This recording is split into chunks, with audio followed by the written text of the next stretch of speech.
Multivibrateur instable, deuxième partie. Donc, on va étudier le multivibrateur à une porte logique trigger hystéris et à deux portes logiques NAND. Donc, grand 1, multivibrateur instable à une porte logique trigger hystéris. En technologie CMOS, une porte standard bascule à UDD sur 2. Donc, on a deux cas. Si la tension d'entrée est supérieure à UDD sur 2, la tension de sortie va être égale à 0. Si la tension d'entrée est inférieur à UDD sur 2, la tension de sortie va être égale à UDD. Et voici un graphe qui résume tout ça. Donc US égale à F de UE.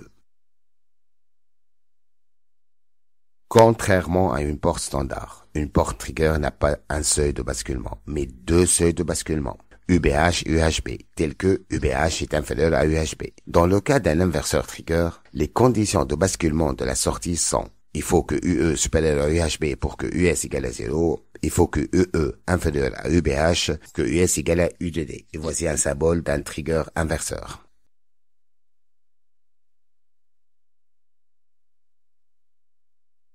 Multivibrateur à porte logique trigger. Donc, en utilisant les résultats d'un multivibrateur AOP, on trouve, lorsque le condensateur se décharge pendant la durée T1, on a donc RC égale à ln de UBH moins USB sur UHB plus USB. Or, dans le cas de cette porte logique, USB égale à 0, donc T1 égale à RC ln UBH sur UHB. Lorsque le condensateur se charge pendant la durée T2, on a T2 égale à RC fois ln de UHB moins USH sur UBH moins USH. Or, dans le cas de cette porte logique, USH égale à UDD. Donc, T2 égale à RC fois ln de UHB moins UDD sur UBH moins UDD.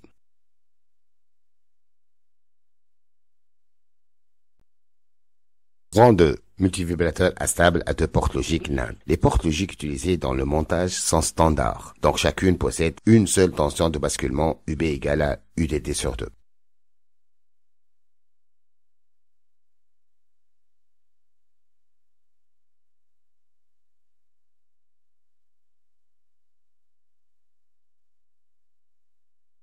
Notez bien, la résistance RP suffisamment élevée permet de négliger le courant d'entrée du second inverseur devant celui qui traverse le circuit RC, particulièrement lorsque la tension d'entrée UE2 est inférieure à 0 ou UE2 est supérieure à UDD.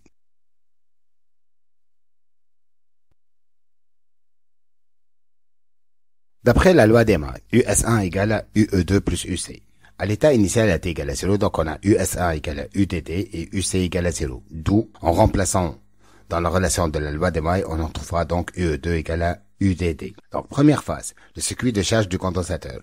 Condition initiale, donc UC égale à 0, UE2 égale à UDD. Juste avant le basculement, donc UE2 va être égal à UDD sur 2 et ainsi UC égale à US1 moins UE2 égale à UDD moins UDD sur 2 égale à donc UDD sur 2.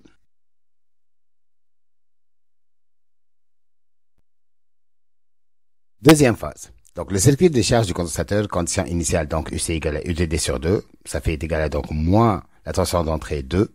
Pendant la deuxième phase, donc, et juste après le basculement, US2 égale à UDD, UE1 égale à UDD et US2 égale à 0. Le basculement est bref, la charge du condensateur est supposée invariante, d'où UC égale à constante. Alors, UC égale à UDD sur 2, donc UE2 égale à US1 moins UC. En remplaçant US1 par 0, UC par UDD sur 2, on trouvera donc moins UDD sur 2. Alors, UE2 évolue vers la tension de basculement UB égale à UDD sur 2, et ainsi juste avant le deuxième basculement, UE2 égale à UDD sur 2, et UC égale à US1 moins UE2 égale à 0 moins UDD sur 2, ça fait moins UDD sur 2.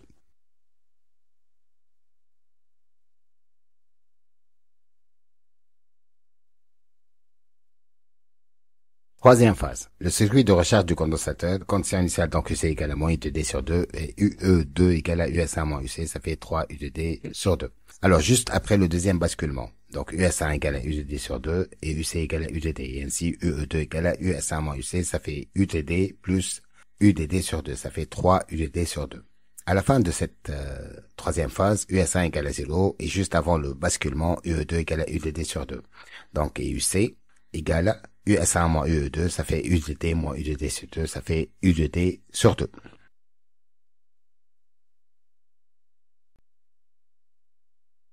Donc voici le chronogramme donc de US1, US2, UE1, UC, et UE2. Donc US1 donc bascule entre UDD et 0. US2 égale à UE1 bascule entre 0 et UDD. UC entre UDD sur 2 et moins UDD sur 2. Et UE2 entre 3 UDD sur 2 et moins UDD sur 2.